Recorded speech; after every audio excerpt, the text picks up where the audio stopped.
Bismillahirrahmanirrahim. Today is our sixth lecture of elementary surveying titled as Angles and Directions. So first of all, let us see what are the angular measurements. The units of angular measurements are degrees, minutes and seconds. For the most part, angles in surveying are measured with a theodolite or total station, although the angles can also be measured less precisely with clinometers or compasses as well. Before going into the details of angles and measurements, let us have a short introduction of different types of angles. So let us start with the reference directions for vertical angles. Vertical angles which are used in slope distance correction or in height determination are referred to horizon by plus or minus sign with the angle. Those are termed as zenith and nadir angle. Zenith and nadir are terms describing points on a celestial sphere, that is the sphere of infinitely large radius with its center at the center of the earth.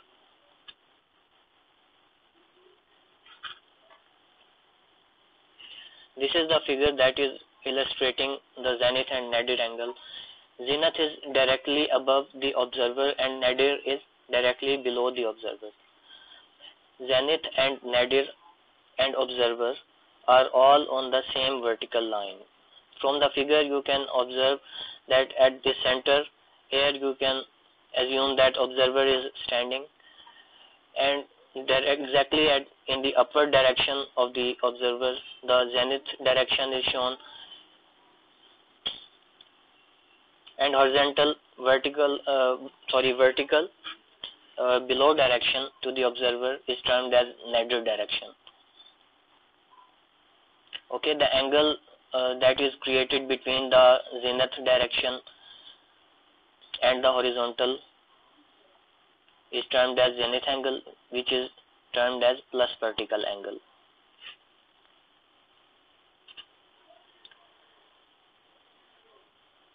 Now let us have a short introduction of coordinate systems. Latitude, longitude, easting or northing, x and y are ways we uniquely identify a position on the earth and also called coordinates. What is a coordinate? A specific coordinate is permanently designated to each and every unique location on the earth. Means the total area of the earth is divided into a different range of coordinates. So whenever we are talking about a specific coordinate, it will represent a unique location which is designated to a single point only. There are two types of coordinate systems. First one is geographic and the second one is projected. A geographic coordinate system uses a spherical surface and a position is identified by its latitude and longitude. So the first thing you should know that it is a spherical surface.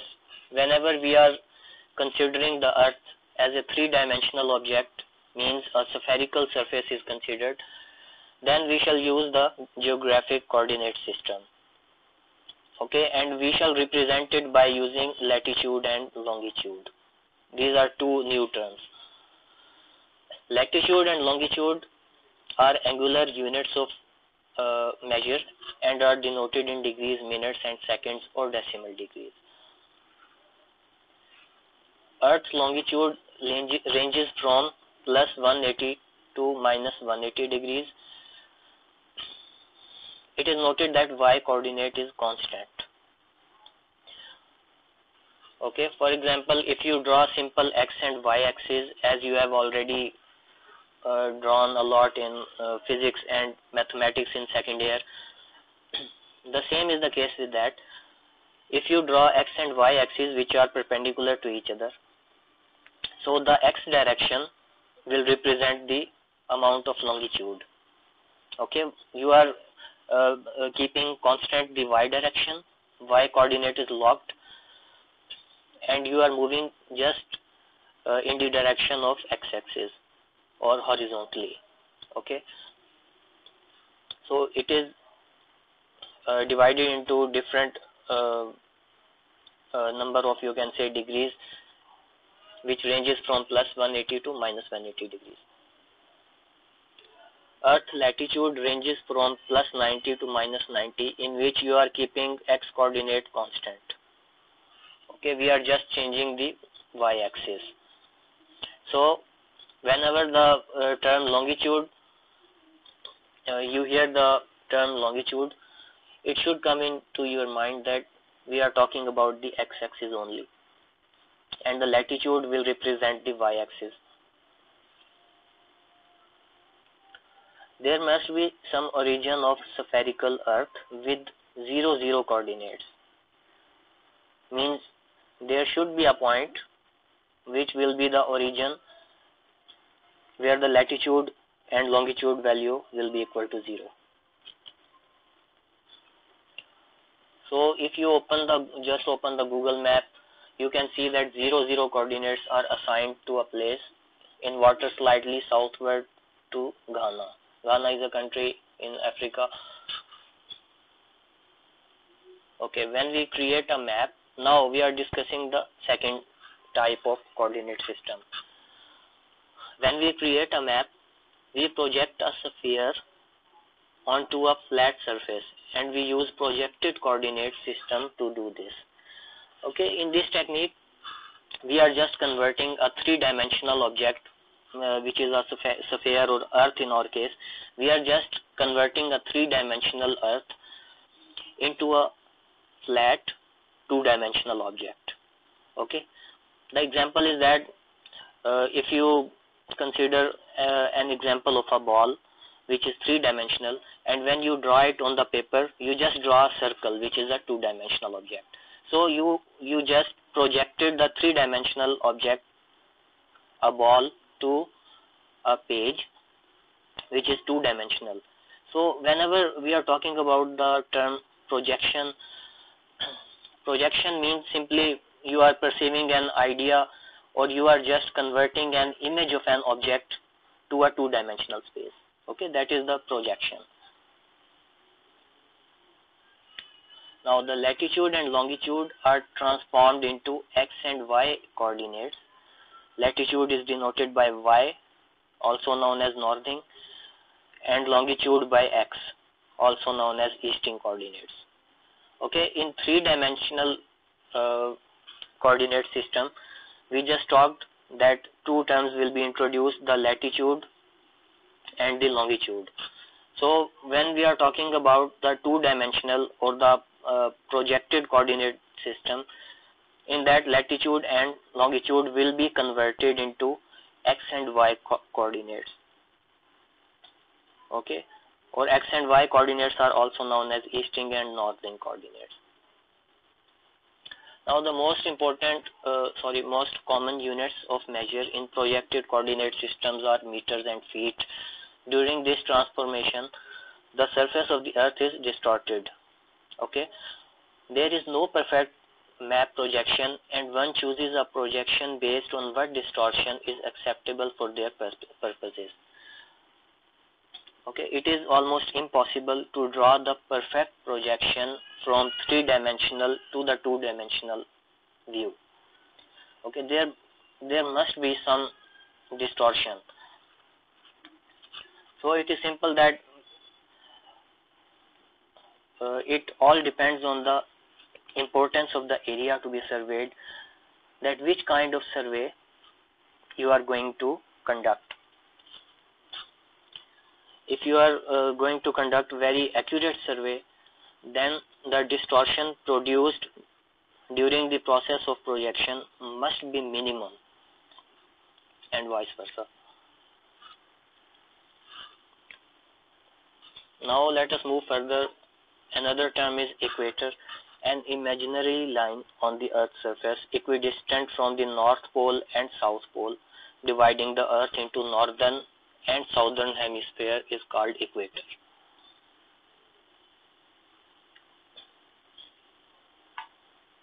Okay, this is a spherical shape of the earth. Here you can see N is representing the north pole and S is representing the south pole.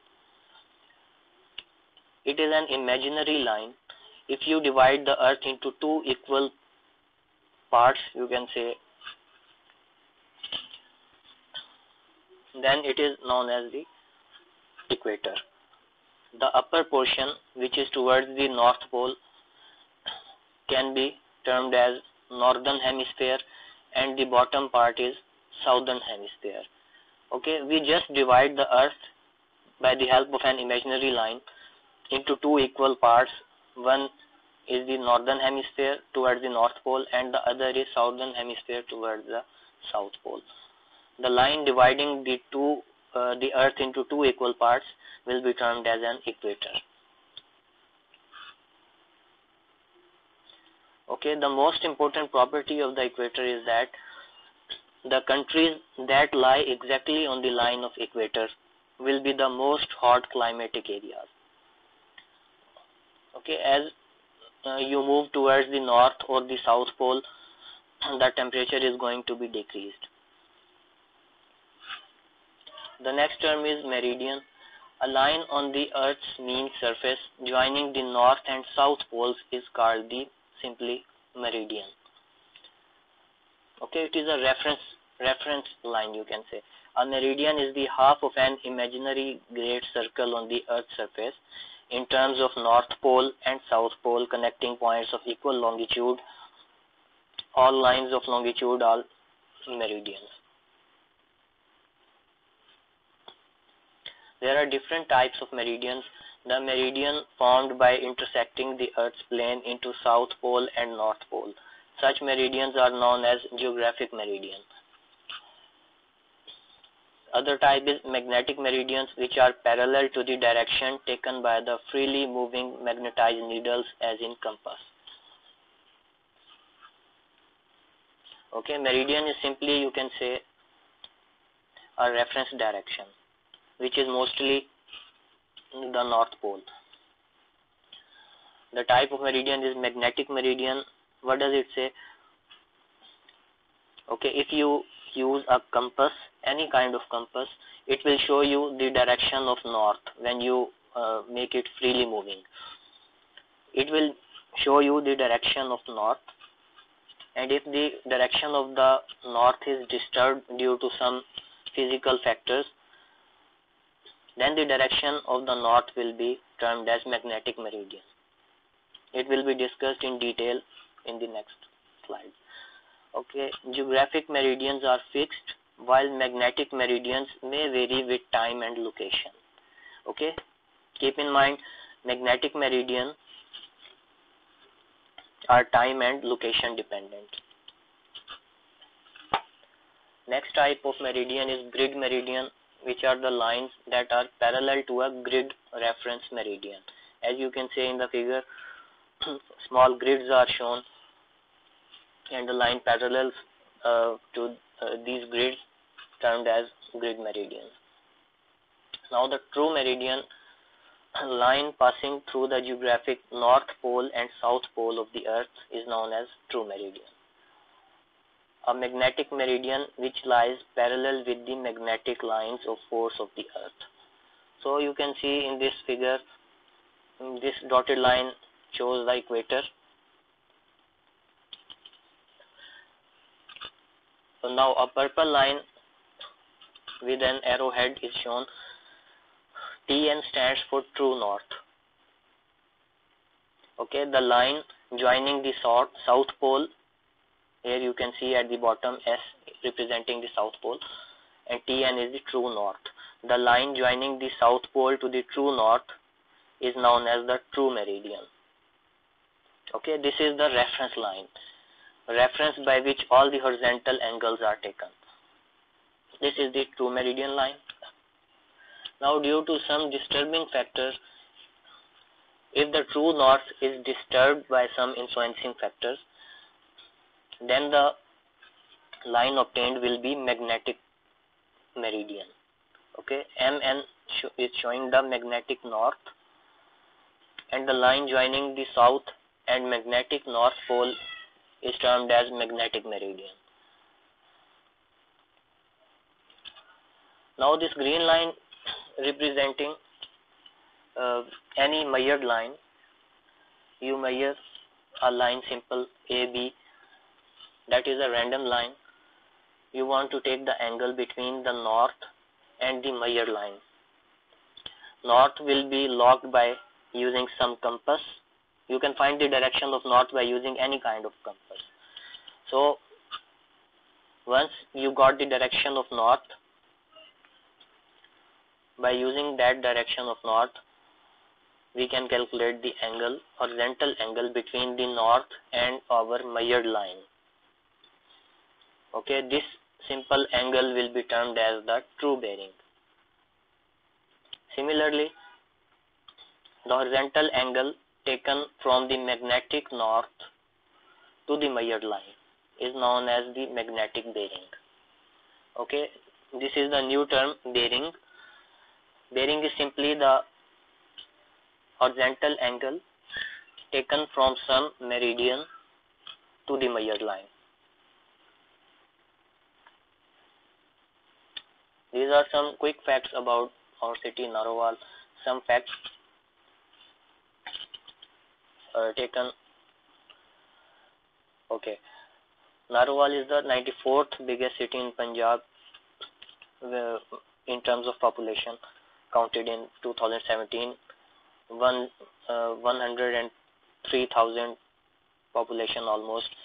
Elevation of Narowal city is approximately 234 meters over mean sea level. Here the longitude and latitude are mentioned as 74.88 and 32.10 respectively. You can also verify it by using Google Maps. Now let us come towards the very basic concepts of bearing. We shall discuss it in very much detail. Once you know the detail about the bearing, you will be able to solve the complex problem in the next lecture. First of all, let us define the bearing. Bearing is the horizontal angle made by the meridian. Okay, we are not restricting any specific type of meridian. It can be any type.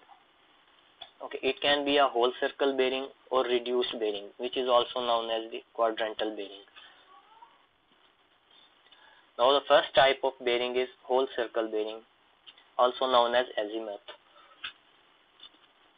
A whole circle bearing is the direction of a line as given by an angle measured clockwise from the north as a meridian. Whole circle bearing ranges in magnitude from 0 to 360. Okay, here are some important points that should be kept in mind. Whole circle bearing ranges from 0 to 360 degrees. Okay. Second is, we always take whole circle bearing in clockwise direction from the north. These 2 points should be kept in mind. Now the second type of bearing is reduced bearing. A reduced bearing is the direction of a line as given by the acute angle between the line and the meridian. Taking its values clockwise or counterclockwise from north or south ends, it is always accompanied by letters to locate quadrants. Okay. Now the important thing to be kept in mind is that whenever we are discussing the reduced bearing, the value of reduced bearing must be in magnitude less than 90 degrees.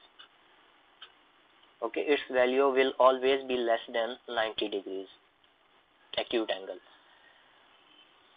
In whole circle bearing, we talk that its value must always be in clockwise direction. While in the case of reduced bearing, we can take this value as clockwise or counterclockwise. We can take the value from north as well as south end. Okay, here is so much flexibility. North or south pole can be taken as a reference line. Clockwise and counterclockwise, in both directions you can take the reduced bearing. Reduced bearing is expressed in terms of northeast, northwest, southeast and southwest, depending upon the direction of the line existing in any of the four quadrants. Now this is the table for the conversion of whole circle bearing into reduced bearing. Okay. Formula for each separate quadrant is mentioned. Now let us solve some examples to clear the concept of whole circle bearing and reduced bearing. First is the case whole circle bearing. Now the question is, convert the following into reduced bearings. These are four different questions. In each question, a value of whole circle bearing is given to you. You have to convert one by one all these values into reduced bearings. So what is the procedure? It is very simple procedure. Let us take first example in which whole circle bearing is equal to 68 degrees and 32 minutes. We have to convert it in reduced bearing. First of all, let us consider a simple coordinate system. It is the same coordinate system as you have already studied in physics and mathematics of second year, as x-axis and y-axis perpendicular to each other. So the top right corner, this quadrant is taken as first quadrant, this one is second quadrant, this one is third quadrant, and this is fourth quadrant. Okay. Now let us assign the directions as east, west, south and north directions. Northeast quadrant is taken as the first quadrant. In first quadrant, the value of degrees will be under 0 to 90 degrees. In second quadrant, value of angle will be from 90 degrees to 180 degrees. In third quadrant, value of angle will be from 180 to 270 degrees, and in fourth quadrant it will be from 270 to 360 degrees. Okay, I have written the angle with the direction as well. So our question is, whole circle bearing is 68 degrees and 32 minutes. So if we want to locate this angle, what do you think, in which quadrant it should lie? From 0 to 90 degrees. In first quadrant it should lie. So the green line is indicating our measured line. As you can see, it is in the first quadrant. So let us label this angle as 68 degrees and 32 minutes, which is in, you can see, first quadrant. Now how you can write it? The reduced bearing will be simply 68 degrees 32 minutes, but in addition you can see that north and east is also written as left and right to the value of angle. Okay, this is the complete representation of reduced bearing. North 68 degrees 32 minutes east. Now let us take the second example, which is 132 degrees and 12 minutes. This is the whole circle bearing given to you, and you want to convert it in reduced bearing. Again, let us draw a simple coordinate system representing different directions as north, south, east and west. Now you can see 132 degrees 12 minutes should be written somewhere between the east and south coordinates, between the 91 and 180 degrees.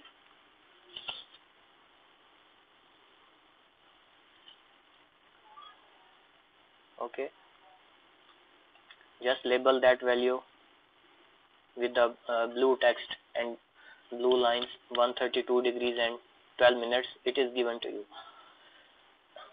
Now we want to convert it in reduced bearing. What does it mean? You can see the red portion. To write this whole circle bearing in terms of reduced bearing, we must convert it so that we should, here you can see 132 degrees is not an acute angle. If you remember, to convert it into a reduced bearing, it must be an acute angle. So how to convert it in the form of acute angle? First of all, this is for your convenience, I have written a straight angle which is 180 degrees. So the formula, you can also see that from the table, or you can just figure it out from this diagram.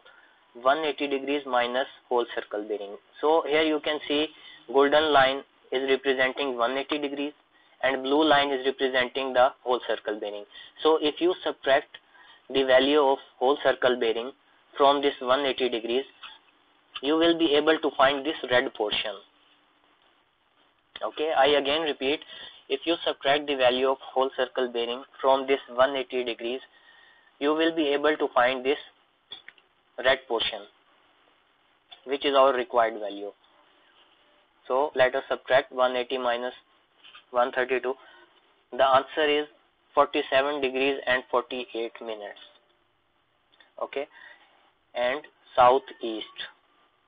You can verify it from the diagram that it is lying in between the southeast quadrant. Okay, so in this way you can convert the whole circle bearing into reduced bearing. Now the third example, in which whole circle bearing is equal to 236 degrees and 37 minutes. First of all, locate this value. It is somewhere in between the south and west quadrant. So labeling it by using blue color, 236 degrees and 37 minutes. Now we want to find this red portion. Okay, reduced bearing will be it will be started from south pole in the clockwise direction up to this green line. This is the required value. Again, for your convenience, I have drawn 180 degrees as a golden line. The formula is whole circle bearing minus 180 degrees. Okay, also you can see from the figure this blue portion is expressing the value of 236 degrees 37 minutes. If you subtract 180 degrees from this whole circle bearing value, or in other words, if you subtract this golden line from this blue line, you will get this red line, which is the required angle. Okay, 236 degrees 37 minutes minus 180 degrees is equal to 56 degrees 37 minutes with southwest quadrant. Similarly, the fourth example, 334 degrees and 52 minutes, it will be somewhere in between the north and west quadrant, right here. Blue line is indicating the 334 degree and 52 degrees value. We have to find the red portion in order to represent it in the form of reduced bearing, which will be started from the north and taken counterclockwise to the measured line. Okay, now this time the golden line is representing the whole 360 degrees. This is the formula, 360 degrees minus whole circle bearing, and you will get the required answer, 25 degrees 28 minutes in northwest quadrant. So this was all about the conversion of whole circle bearing into reduced bearing. Now let us discuss the opposite case. In this question, you should convert the reduced bearing into whole circle bearing. Again, there are 4 examples. Let us consider the first case, in which the reduced bearing is equal to north 36 degrees 16 minutes east. The same coordinate system should be drawn first. The given value is lying somewhere in between northeast quadrant, 36 degrees 16 minutes. So in first quadrant, we can say that whole circle bearing exactly equal to reduced bearing, 36 degrees 16 minutes, but without any northing or easting representation, as we have discussed in whole circle bearing introduction. I am skipping second and okay. The second case is reduced bearing equal to south 28 degrees 14 minutes east. It will be in second quadrant right here. Okay. You can verify it from the figure. It is in between southeast quadrant, okay, as given in the question, 28 degrees and 14 minutes. Okay, we are not taking the value of starting from the north pole. Keep it in mind. We are started taking the value of bearing from the south pole. S is what it is indicating here.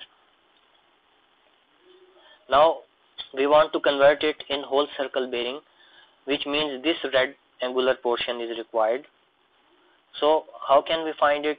It is very simple, that just subtract the reduced bearing, given reduced bearing, from 180 degrees and you will be able to get the value of this red portion.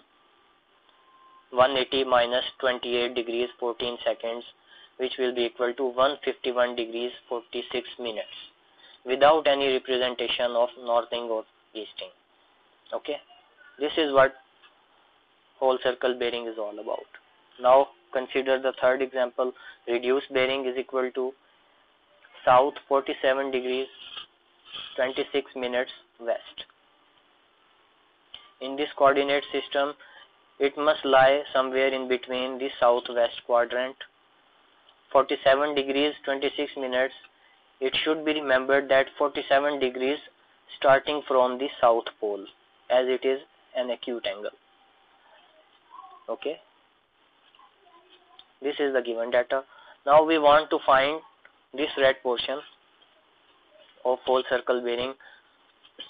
What should we do? We simply add 180 degrees in 47 degrees 26 minutes and we will be able to find the value of whole circle bearing, 227 degrees and 26 minutes.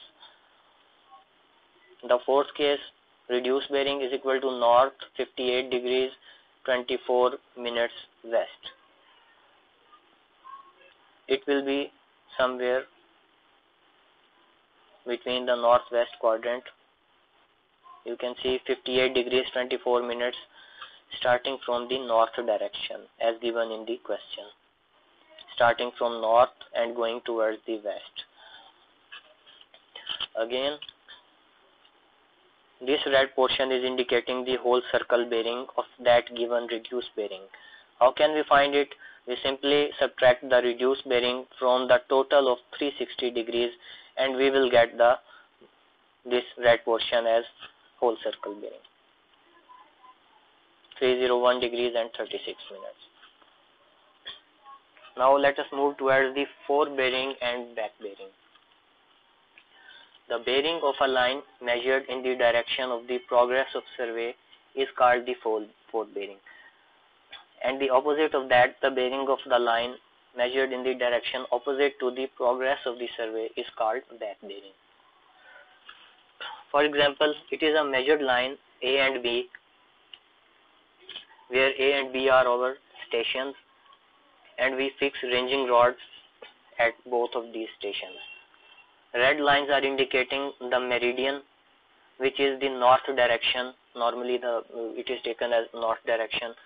So north at A and north direction at station B. So what will be the fore bearing of AB? This is the direction of the progress of survey.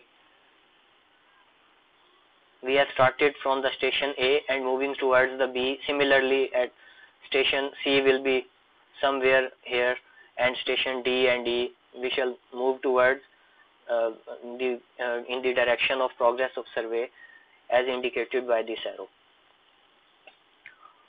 This is the fore bearing of line AB,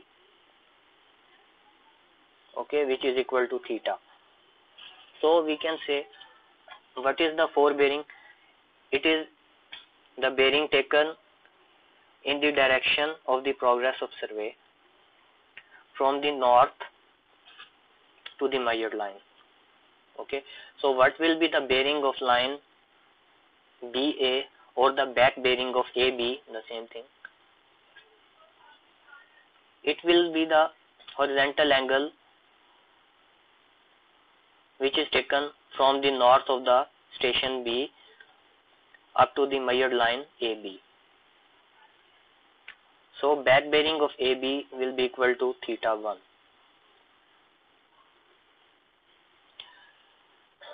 In whole circle bearing system, the difference between the forward bearing and back bearing should be exactly 180 degrees. Okay, back bearing of a line will be equal to forward bearing of that line plus or minus 180 degrees. We use the plus sign when forward bearing is less than 180 degrees and negative sign when it is more than 180 degrees. In the quadrantal bearing system, the forward bearing and back bearing are numerically equal, but the quadrants are just opposite because 180 degrees is subtracting or adding into it. For example, if the forward bearing of the line is north 50 degrees east, then its back bearing will simply be south 50 degrees west. Here you can see that the magnitude is exactly the same as 50 degrees, but north is north has been changed by the south direction and east has been changed by the west direction. Let us see an example of that. Convert the following four bearings into back bearings. These are the four examples. The first example is that 38 degrees and 14 minutes. It is forward bearing of the line AB. We have to find the back bearing of that line. So 38 degrees and 14 minutes, what do you think, in which quadrant it should lie? Between 0 to 90 degree quadrant. So it will be placed in first quadrant. So here you can see the line AB. You can also see the direction of this arrow. It is indicating that the line AB is lying under the first quadrant. Now these purple arrows are expressing the north poles or the north direction. So we want to find the back bearing of the line AB. This is the forward bearing of the line AB, which is given in the question as 38 degrees and 14 minutes. Forward bearing of line AB means the angle starting from the north of the station A to the line AB. Similarly, what will be the back bearing of that line? What is the procedure to find?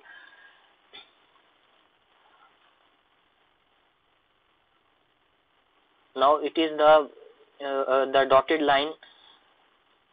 What is this dotted line is indicating? I just prolonged this line AB in the line of action of that line AB. Nothing I have done, I just prolonged this line. This is the same angle as 38 degree and 14 minutes. This is the same angle geometrically. We want to find this red portion. This is our back bearing, which is starting from the north of the line, north of the station B up to the line AB. This is the back bearing of line AB. How we can find it? We already have this value indicated by blue line as the forward bearing 38 degrees 14 minutes. We add this value in 180 degrees and we will be able to get this red value, which is our required for back bearing of line AB. So we have already discussed that back bearing of a line will be equal to forward bearing plus or minus 180 degrees. So in that case, when the line is in first quadrant, measured line is in AB is in first quadrant, we will add 180 degrees into forward bearing to get the required value of back bearing. Okay, 38 degrees 14 minutes plus 180 degrees. back bearing of that line will be equal to 218 degrees and 14 minutes. Now I am leaving second and third example for you. I am going to discuss fourth example as 318 degrees 26 minutes. In that case, you can see the line AB must lie in the fourth quadrant, which was our northwest quadrant. Here you can see the direction of arrow. It is the line AB indicating that this scheme is in fourth quadrant. So given is the forebearing of line AB. What does it mean? It is the bearing which will start from the north of station A up to the line AB. Okay, 318 degrees 26 minutes. Now again repeating the same procedure, let us prolong this line in the line of action exactly same as of the line AB. This is the same angle geometrically as was given as 318 degree and 26 minutes. This is the same angle. Now we want to find the back bearing of line AB,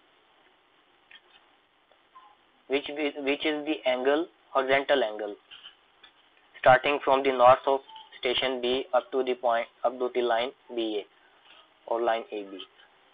So how we get? If we subtract the value of 180 degrees from this blue line or the given bearing, we will be able to get this whole circle bearing in terms of back bearing. Okay, this is the formula for bearing minus 180 degrees. You can also verify it from the diagram. 318 degrees 26 seconds 26 minutes minus 180 degrees, it is equal to 138 degrees and 26 minutes. So this is how you convert forebearing and back bearing to each other. Now if the forebearing is expressed in terms of northing and easting or in the form of, you can say, reduced bearing, what will be the procedure to convert it? It is the most simple procedure. In the first example, the angle is given as 25 degrees 32 minutes. So this is the line AB in the first quadrant. This is the same angle. This red angle is required, which is the back bearing. So here you can see back bearing of the line will be exactly equal to 25 degrees and 32 minutes, as was the case of reduced bearing. But the north is replaced with the letter S, and easting has been replaced with the letter west. So you can see only by changing the letter, the back bearing of the reduced bearing system can easily be found out. Now the magnetic declination, the horizontal angle between the magnetic meridian and the true meridian is known as magnetic declination. This is the true north and the arrow is in the true north direction. When the north end of the magnetic needle is pointed towards the east side of the true meridian, the position is termed as declination east, theta E, like this. Okay, this is the true north and this is the magnetic north, and the angle that has been made in between the true north and magnetic north, this angle is known as declination east, because the declination is in the east direction, east from the true north. Same is the case with declination west, but is in opposite direction. When the north end of the magnetic needle is pointed towards the west side of the true meridian, the position is called declination west, represented by theta west. Okay. Now there are various factors that can be the reason to change in the Magnetic declination value. Magnetic declination at a place is not constant and varies due to the following reasons.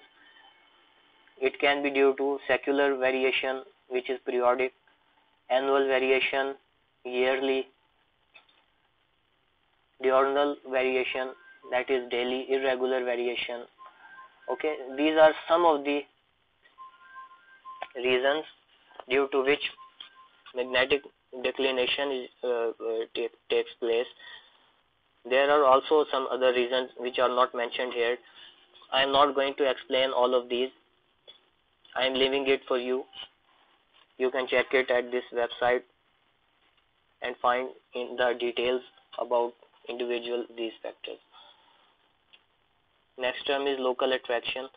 While compass surveying, the magnetic needle is sometimes disturbed from its normal position under the influence of external attractive forces. For example, due to the presence of iron ore, steel structures, electric cables conveying current. Due to all these factors, the magnetic needle of the compass does not point exactly towards the north. Such a disturbing influence is known as local attraction.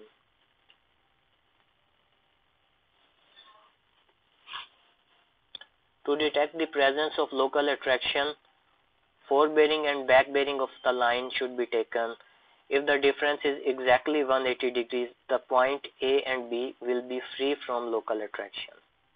This is the method to find whether local attraction is present or not. There are two methods for the correction of local attraction. First one is checking interior angles, equally distribute them, and the second one is the detection of stations individually from the free from the local attraction. So in the next lecture, we shall discuss in detail with the help of some examples as well these two methods of corrections for local attraction in detail. So that was all about today's lecture. Thank you very much.